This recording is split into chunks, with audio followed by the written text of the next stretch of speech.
আপনাদেরকে দেখাবো কিছু মানুষের রচিত মহাকাব্য যারা দুনিয়ার উদ্দেশ্যে মহাকাব্য রচনা করেন নাই, শুধুমাত্র এক আল্লাহকে রাজি খুশি করার জন্য করেছেন এবং কিয়ামত পর্যন্ত মানুষ তাদেরকে মনে রাখবে।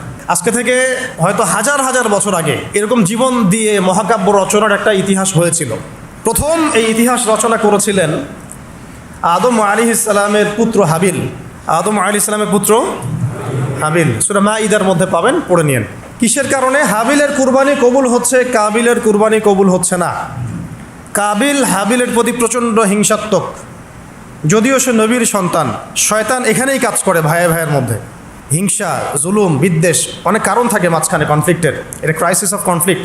কাবিল যখন হাবিলকে হত্যা করতে চাচ্ছে, তখন হাবিল বলছে যে তুমি যদি আমাকে হত্যা করার জন্য হাত বাড়াও, আমি তোমাকে হত্যা করার জন্য আমার হাত বাড়াবো না।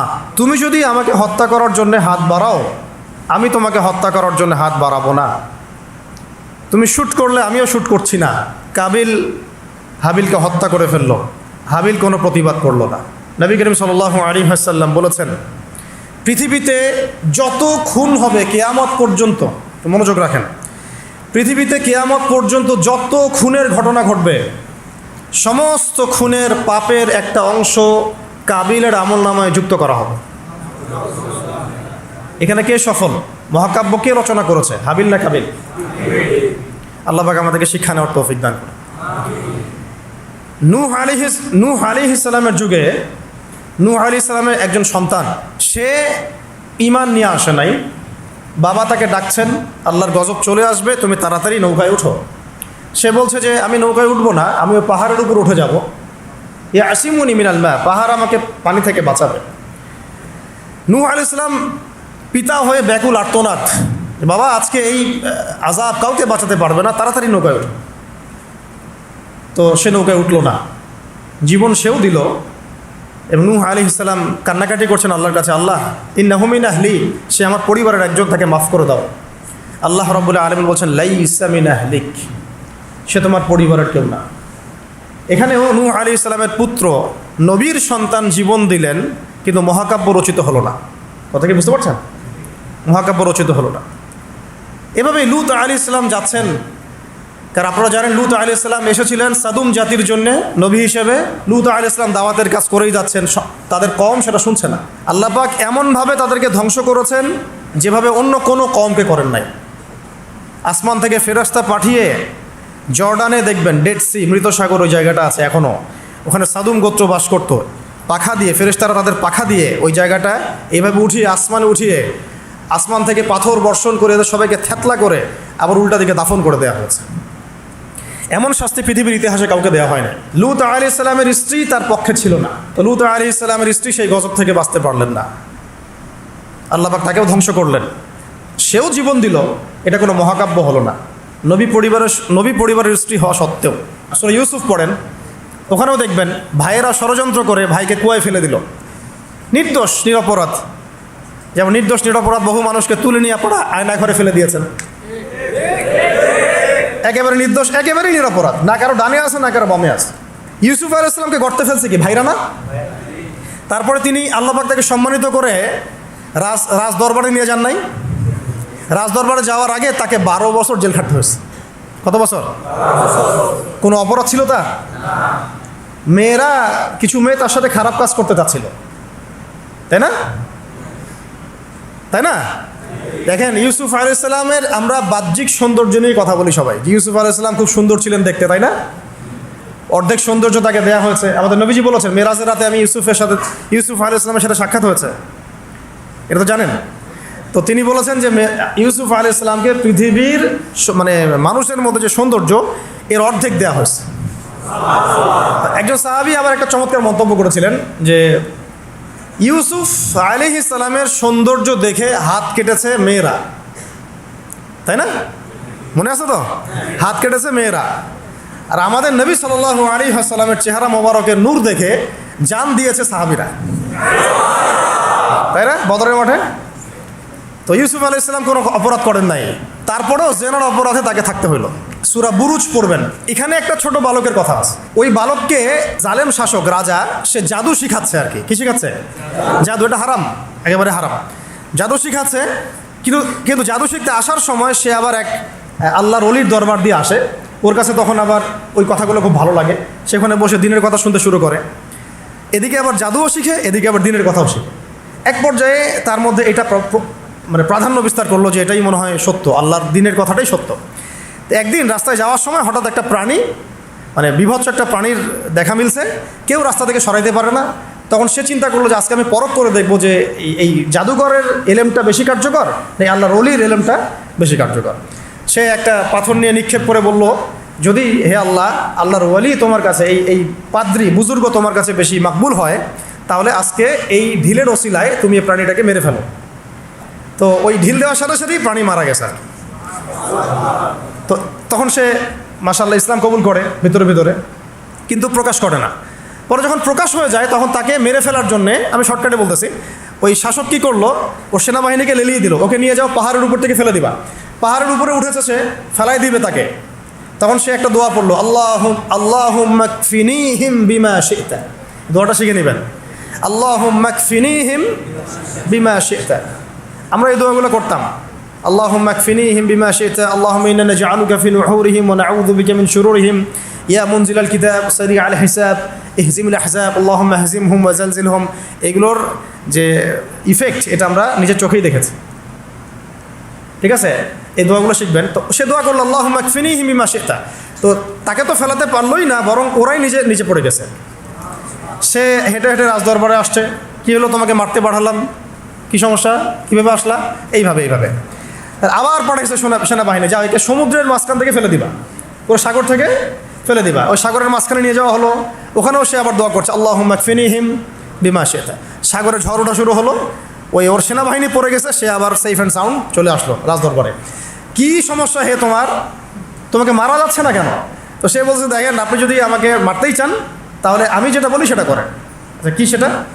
আপনি রাজ্যের সমস্ত মানুষকে জড়ো করেন, করে আমাকে খেজুর গাছের সাথে বেঁধে দিবেন, দিয়ে আমার ধনুক থেকে একটা তীর বের করবেন, তীরটা বের করে সবার সামনে এইভাবে নিশানা লাগায় বলবেন, বিসমিল্লাহি রব্বি হাযাল গোলাম। মানে হচ্ছে আমি এই ছেলেটার রবের নামে তীর নিক্ষেপ করছি। কি বুঝলেন? আমি এই ছেলেটার রবের নামে তীর নিক্ষেপ করছি। তো রাজা তো ব্যাস, যারা একটু ক্ষমতাশীল হয় তারা একটু মোটা বুদ্ধির হয়। তো তারা এই কাজই করলো, সমস্ত লোকজনকে জড়ো করে বিসমিল্লাহি রব্বি হাযাল গোলাম নিক্ষেপ করলো। ছেলেটার হাদিসের মধ্যে আসছে, ছেলেটার এই জায়গায় তীর ঢুকে দিক দিয়ে বের হয়ে গেছে। তো সে শহীদ হয়ে গেছে, আলহামদুলিল্লাহ। এমন এই দৃশ্যটা দেখার পরে ওইখানে উপস্থিত সব মানুষ ইনস্ট্যান্ট দেন লা ইলাহা ইল্লাল্লাহ এটা সাক্ষী দিয়ে মুসলিম হয়ে গেছে। তাহলে মহাকাব্য রচিত হলো। তো তখন এই রাজার তো মাথা খারাপ, আরে একজনকে নিয়ে পারি না এবার সবাই। তখন ওইখানেই গর্ত খোঁড়া হয়েছে, গর্ত খুঁড়ে সবাইকে আগুনের মধ্যে নিক্ষেপ করা হয়েছে। এই ঘটনার নাম আসহাবুল উখদুদ। আসহাবুল, সূরা বুরুজের মধ্যে পাবেন। মহাকাব্য রচিত হয় নাই। ওই সময় এক মায়ের একটা সন্তান, হ্যাঁ, মা লাফ দিবে আগুনে, কিন্তু সন্তান আছে, সে হেজিটেট ফিল করতেছে। তখন ওই সময় সন্তানের জবান আল্লাহ পাক খুলে দেন, দুধের বাচ্চা কথা বলে ওঠে। এই দুধের বাচ্চা তখন কথা বলে ওঠে যে, মা তুমি চিন্তা করো না, মা তুমি চিন্তা করো না, তুমি লাফিয়ে পড়ো আগুনে, ইনশাআল্লাহ আগুনের পরেই জান্নাত আছে। তো এরকম ঘটনা আরও ঘটছে। ফেরাউনের দাসী ওই যে আসিয়া, নাম মনে আছে তো? অনেকে আসিয়া বলে, অনেকে অন্য নামও বলে। তার সন্তানকে এভাবে গরম তেলে ফেলে দেওয়া হয়েছিল, এবং তাদের সেই যে মাকবারা, কবর, সেখান থেকে নবী সাল্লাল্লাহু আলাইহি ওয়াসাল্লাম তার যে জান্নাতের ঘর, আল্লাহ পাক তাকে জান্নাতের ঘর দিয়েছেন, ওই ঘরের যে ঘ্রাণ, এটা নবী সাল্লাল্লাহু আলাইহি ওয়াসাল্লাম মেরাজের রাতে পেয়ে এসেছেন। সুবহানাল্লাহ। এগুলো কিন্তু মহাকাব্য রচিত হয়েছে। ফেরাউনের দাসী মহাকাব্য রচনা করেছেন। আসহাবুল উখদুদের এই বালক মহাকাব্য রচনা করেছেন। ওই উখদুদের সেই মানুষগুলো মহাকাব্য রচনা করেছেন, তারাও জীবন দিয়েছেন, তাদের জীবন দেওয়া ব্যর্থ হয় নাই। হয়েছে না? এরকম আরও অনেক হিস্ট্রি আছে, একটা করে বলতে গেলে অনেক। একটা কথা মনে পড়লো যে সূরা ইয়াসিন আপনারা পড়েন না অনেকেই? সবাই সকালবেলা সূরা ইয়াসিন পড়বেন, আমলটা করবেন। ফজরের নামাজের পরে সূরা ইয়াসিন পড়ার অভ্যাস করেন। আমি তো বলি সূরা ইয়াসিন মুখস্থ করে ফেলেন। কিছু কিছু বিষয়ে নবীজি চাইতেন যে উম্মার কলিজার মধ্যে থাক। তার মধ্যে সূরা মুলক আছে, তিনি চাইতেন সবার যেন এটা হিফজ থাকে। সূরা ইয়াসিন একটা অনবদ্য সূরা, এটা আপনার যে কোনো হাজতও পূরণ করতে পারে ইনশাআল্লাহ। আপনি আল্লাহর হেফাজতে থাকবেন। তো এখানে দেখবেন পড়তে পড়তে পড়তে এক জায়গায় পাবেন যে একটা করিয়া মানে গ্রামের মধ্যে 3 জন ব্যক্তিকে আল্লাহ পাক নবী করে পাঠিয়েছে একই সাথে, মানে একই সাথে 3 জন নবী একটা এলাকার মধ্যে, ঠিক আছে? তো তারা দাওয়াতি কাজ করছিলেন। তো দাওয়াত অনেকে বেশিরভাগই কবুল করছিল না, কিন্তু দূর থেকে একজন লোক দৌড়ে আসছে ইসলাম কবুল করার জন্যে, বা সে আগে হয়তো কবুল করেছিল, দৌড়ে এসে কওমকে বলছে যে হ্যাঁ আমার কওম এই রাসূলদের অনুসরণ করো, তারা তোমাদের কাছে কোনো আজর চাচ্ছে না, রাসূলের অনুসরণ করো। তো এই ব্যক্তির নাম হচ্ছে হাবিবে নাজ্জার। হাবিবে নাজ্জার, এটা নিয়ে আমার আরেকটা আলাদা লেকচার আছে, ওইখানে সবগুলো আয়াতগুলো ব্যাখ্যা করেছি, এই জন্য এখানে বললাম না। শর্ট করে বলতেছে হাবিবে নাজ্জারকে তারা হত্যা করে, এবং তাকে হত্যা করার পরপরই মানে সাথে সাথেই আল্লাহ রাব্বুল আলামিন তাকে জান্নাতে তার থাকার জায়গা দেখায় দেয়, এবং সে বলে যে ইয়া লাইতা কওমি ইয়ালামুন, হায় আমার কওম যদি জানতো যে আজকে আমি কত সফল। হয়তো আমাদের শহীদ ভাইরা এই কথাই বলতেছে যে আমাদের কওম যদি জানতো যে আজকে আমরা কত সফল। তো এই হাবিবে নাজ্জারের জীবন দেয়াটা কিন্তু মহাকাব্যে পরিণত হয়েছে। আসহাবুল কাহফও জীবন না দিলেও তারাও কিন্তু তাদের পুরো সভ্যতা থেকে বেরিয়ে গিয়েছিলেন। একটা শিরকে পরিপূর্ণ সভ্যতা, জুলুমের পরিপূর্ণ সভ্যতা থেকে তারা বেরিয়ে গিয়েছিলেন। আল্লাহ পাক তাদেরকে 309 বছর ঘুম পাড়িয়ে রেখেছেন। এখান থেকে আমরা বুঝি যে আপনি যদি আল্লাহর প্রতি পূর্ণ তাওয়াক্কুল করেন, ঈমান আনেন, আল্লাহ পাক ঘুমের মধ্যেও আপনাকে সাহায্য করতে পারবেন। তারা ঘুমিয়েছিল যখন, আল্লাহ রাব্বুল আলামিন ফেরেশতাদেরকে দিয়ে তাদের পাশ পরিবর্তন করিয়েছেন, ডান থেকে বামে, বাম থেকে ডানে। ঘুমিয়ে থাকলে আল্লাহ পাক আপনাকে ফেরেশতা দিয়েও সাহায্য করতে পারেন যদি আপনি হকের উপরে থাকেন। তারাও কিন্তু জীবন বিসর্জন দিল, এটা কিন্তু মহাকাব্যে পরিণত হয়েছে। শুধু মহাকাব্য না, তাদেরকে যখন 309 বছর পর জাগ্রত করা হয়, তখন এমন একটা সম্প্রদায়ের উপর জাগ্রত করা হয়েছে যেই সম্প্রদায় আল্লাহকে বিশ্বাস করতো, কিন্তু পরকালে রেজারেকশন যেটা হবে, পুনরুত্থান, এইটাতে বিশ্বাস করতো না। 309 বছর আগের এই কয়েকজন মানুষকে দিয়ে আল্লাহ পাক 309 বছর পরের একটা সভ্যতাকে হেদায়েত দিয়ে দিয়েছে। তাহলে মহাকাব্য রচিত হয় নাই? আল্লাহ আমাদেরকে বোঝার তৌফিক দান করুন। নবী মুসা আলাইহিস সালাম ফেরাউনের যে কবল, এখান থেকে নাজাত দেওয়ার জন্য মুসা আলাইহিস সালামকে আল্লাহ পাক পাঠান নাই? তার ভাই হারুন আলাইহিস সালাম তার সাথে ছিলেন। দেখেন, ফেরাউন কিন্তু জানতো, তাকে ভবিষ্যৎবাণী করা হয়েছিল একজন বালকের জন্ম হচ্ছে শীঘ্রই, তোমার রাজপ্রাসাদ একদম কাঁপাই দিবে। কিন্তু তখন কিন্তু সে কী শুরু করলো? সব ছোট ছোট বাচ্চাদেরকে হত্যা করা শুরু করলো। তো ফেরাউনের ঘরেই লালিত পালিত হচ্ছেন মুসা আলাইহিস সালাম। অনেক ঘটনা, বনু ইসরাইলের উপর অনেক নির্যাতন করা হয়।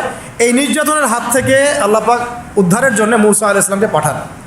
তিনি একটা দোয়া করতেন, সেই দোয়াটা আমাদেরও করা উচিত। তিনি বলতেন, রব্বি ইশরাহ লি সাদরি ওয়া ইয়াসসির লি আমরি ওয়াহলুল উকদাতাম মিন লিসানি ইয়াফকাহু কওলি। তো শেষমেশ বনু ইসরাইলকে মারার জন্য ফেরাউন দলবল নিয়ে কোথায় গেল? লোহিত সাগরের কাছে। দলবল পিছনে, সামনে লোহিত সাগর, এখানে হচ্ছে বনু ইসরাইল আর মুসা আলাইহিস সালাম। পিছনেও যাওয়ার কোনো রাস্তা নাই, সামনেও যাওয়ার কোনো রাস্তা নাই। এবার যদি মানে আল্লাহ পাক কোনো রাস্তা না খুলেন, তাহলে হয় সাগরে ডুবে মরতে হবে, না হলে বনু ইসরাইল এই ফেরাউনের হাতে মারা যাবে, দলবলের হাতে।